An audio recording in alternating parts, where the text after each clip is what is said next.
had a new drip marketing, I think. Yeah, for HSR. There it is. That's his name. I was trying to remember what his name was, and I couldn't for some reason. But it's Mydei. I think Mydei is actually not Kalpas, because I think Kalpas is the one with the big helmet. I think Mydei is actually gonna be the XP for KOSMA. KOSMA. Let me see. Honkai, Impact, third, KOSMA. Yeah, this guy here. Even though they don't really have the same like hair color and stuff, they kind of have like the same haircut. See, with the hair in front of the eye here. So I could see him being that guy. And he's like, KOSMA is like a massive fan of Kevin. So anyway, I think that's gonna be this guy. Because like, when we saw the other Flame Chasers, I think. HSR Flame Chasers. There was like one portrait that was like way darker with like flame and stuff. And I think that portrait is actually gonna be the one for Kalpas. Do we see them somewhere? Here? Yeah, see here? Or someone like showed stuff in front of it here. But yeah, I think this one here with the fire. I think this shadow is definitely Kalpas. Which makes me think that Mydei is actually KOSMA. See, that person agrees with me. Based. And they do have like very similar eyes as well. Do I agree with everything here? Let me think. This girl, Mobius. Eden here. I don't know if I agree with those. Nah, definitely don't agree with all of those. This one I agree. This one. It's not, I don't think it's actually her. I think it's her little sister. This one I agree. This one I don't agree. I think this one is either gonna be Eden. Not Eden actually. This girl. I don't remember her name. Or Mobius. Anywho. So, yeah, I do think that this is indeed the XP for KOSMA. And it looks very intense. I love, like, all of the, like, the tattoo he has. Very, very cool. The hair color is cool. He looks like a very fiery guy. And you can see here, he seems to be like a captain or like the guy that holds the, you know, the banner, like the Batman, essentially. And what's interesting here is that you can see the statue there. Like, I think the statue is a golem, so like the army at the very least. And to me, that's very reminiscent. Yesterday I kind of did, we went over like the teaser they dropped, essentially the Nameless teaser here. And you can see in there, right there, see? We have this moment here with this guy. This is most likely Kevin, or whatever his name is in this game. And you can see the same soldiers in the background here. So this makes me think that, like, maybe Kevin, or this guy, is like the Emperor. And essentially, maybe Mydei would actually be like the captain of the army. This is the vibe it gives me, right? Because you have them in the background here. So I feel like he would be like the Batman, or like the captain, or like, you know, the general something, while the Kevin XP is like the boss, essentially, right? So you have this whole thing here. Name looks great. Let's see what the text actually says. And for his Saga of Heroes Mydei, what's very interesting, and I thought about it afterward, is obviously the reason why we have Emphorius Saga of Heroes instead of what we usually have, which is like the Stellar Anthropocene, whatever. It's because I think this planet, or like Emphorius, where we're going to, which is possibly not a planet anymore, because I think we might be going there. It might be a whole fragment of remembrance that we're actually entering. So we might be entering a whole memory rather than an actual place that's like has a physical presence. And I think this is why we are getting the Saga of Heroes, because I think this is from the past, and the messages we usually get are from stuff that people know, right? And we know that even Akivali actually didn't manage to reach Emphorius, so it's very possible that that's the reason why we're not getting information the same way we usually do. So there we go. I am the Crown Prince of Kremnos Mideimos, and also the warrior of Okema Mydei. If you want to know me better, observe me in battle or fight me yourself. Okay, so he's a prince. Okay. So in that case, there might be a different relationship between him and Kevin. The last prince Mydei, Kremnos swallowed by mist, city riven between chaos and war. The blood of patricide flows through its royal line, and its god bears the title of Calamity.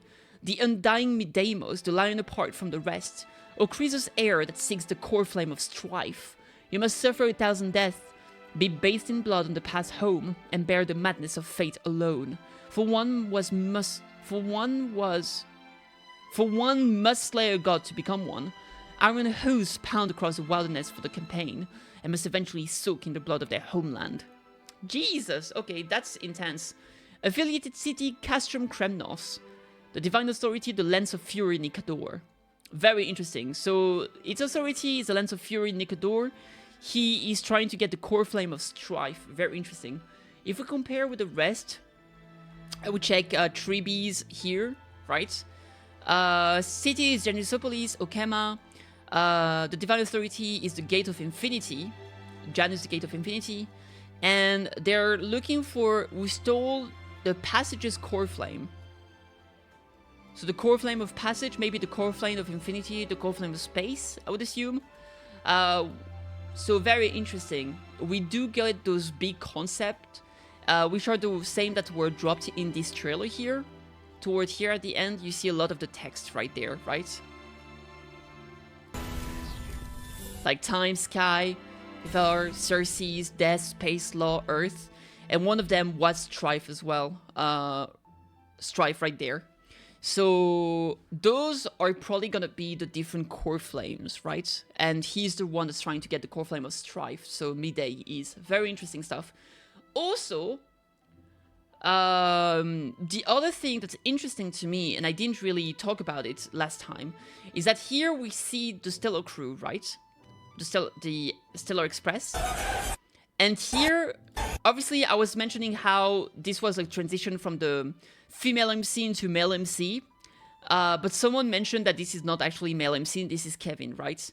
And this transition tells me that actually, when we go over there, this might go into the fact that we're gonna be living through the past. And maybe we'll actually live through the past through the eyes of Kevin. Or through the eyes of that guy, essentially. And that's why we see the transition. So, there we go. Very interesting stuff. Gotta run to town. See you later. See you later. So, anywho, that was just an observation I didn't mention last time. Moving back to here. The last Prince Mydei. Very interesting stuff. Kremnos. So, it's like the swallowed by mist. So, it's a city that's been like... kind of wrecked between chaos and war. Mist and strife. And the blood of patricide.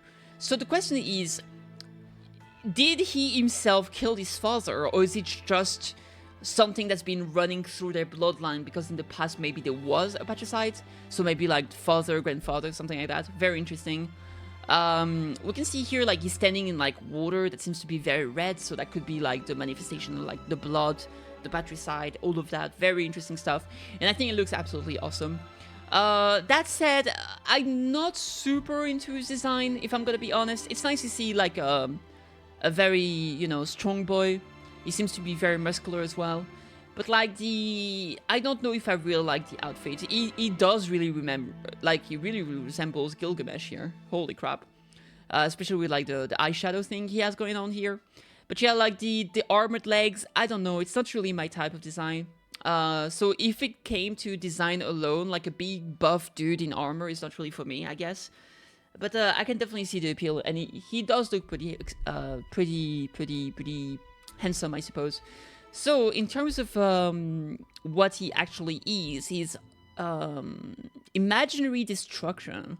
And looking at him and being like the last prince, and when there's the talk of strife and patricide, to me, that definitely sounds like a newer version of Blade. I could definitely see this guy being a HP scaling damage dealer that deals more damage the more he's hit, right? So I would definitely see him being like, yeah, a HP scaling DPS that works similar to Blade, with like a way to lose or maybe transfer some of his HP. Like, I could see him being a massive berserker, right? Maybe some of his skill doesn't cost, kind of like Firefly, when you have to use HP to attack enemies and stuff like that. I could definitely see that. Now with the images in the back, I wouldn't be necessarily surprised if he... I don't know why, but those guys in the back, they don't necessarily give me vibes like summoner vibes. I feel like summons vibe. I don't think he's gonna have summons. Do keep in mind, summons I don't think are gonna be locked into Remembrance Path. I think other paths might get some summons. But for him, I don't know. I feel like maybe his ultimate, like when you cast your ultimate, he, like in the animation, like he summons like the power of his soldiers or something, but I don't think he's actually gonna have some summons, but who knows. So like Blade, yeah, I think he could be like a new Blade. Some people are saying Rib Deal. I think Danheng in Bibito Lune has been pretty underwhelming for a long time at this point. And I mean, like, you really need to have his second constellation for him to be on par with other DPSs. So I think this might be the last nail in the coffin for sure. We'll have to see how it works. Now, personally, Imaginary Destruction, I don't really know if I'm super interested in that. I don't really see him being a break character. I don't really see him being a summoner character either. So I feel like he would be very similar to Blade. This is definitely the vibe he gives me, right? So, especially with the text we see here. He has to suffer like 1,000 deaths. This definitely sounds like he's getting like hit, right? He's getting a lot of punishment, I suppose. So I could definitely see him being like a Blade 2.0 and having that kind of mechanics, which definitely would not be for me. So unfortunately, on paper, with the way he looks and what I could imagine his kit to be, that would be an easy skip. I'm not super into his design. I rarely pull for guys. The only guy I pull for was essentially Venturine, because I do think Venturine is super hot. And I kind of like his aesthetic and gameplay, so I did go for Venturine, but I don't think I'll be going for Mydei here, unfortunately. And at the end of the day, if you have to pick only one character every patch, I would definitely prefer Tribi over Mydei. Considering that I'm probably going to get the Hertad and Tribi, then we'll have to see, right? So I think that's going to be a skip for me. And that's my thoughts on the character. Let me know what you guys think. Do you think he's going to be... if you don't put Gilgamesh in the Fate collab, I forgive you. There it is. I mean, Brack think he looks like Gilgamesh too. Big and beefy. Finally giving the player what they want. Big, manly, sexy man. Let's fucking go. There it is. People seem to be loving it. So, alright. Big props. I think it's nice to get more variety of characters here. I appreciate that, but it's just not for me, unfortunately. I still like him better than someone like... what's his name? The silvery guy? The Knight of Beauty? You know who I mean. But, yeah, it's not for me, unfortunately. But, yeah, again, do let me know what you think. Do let me know if you're gonna be pulling for him, or if you're just waiting for some of the other characters coming out in the future patches. But in theory, that's gonna be for 3.1. And, I'm looking forward to learning more about him. I'm very excited about 3.x. I think it's gonna be a banger of a patch. People were saying that Penacony was the absolute peak, but I think this Amphorius has potential to be even better, in my opinion. Because... we knew how good, like, Elysian Realm and all the Flame Chaser story were.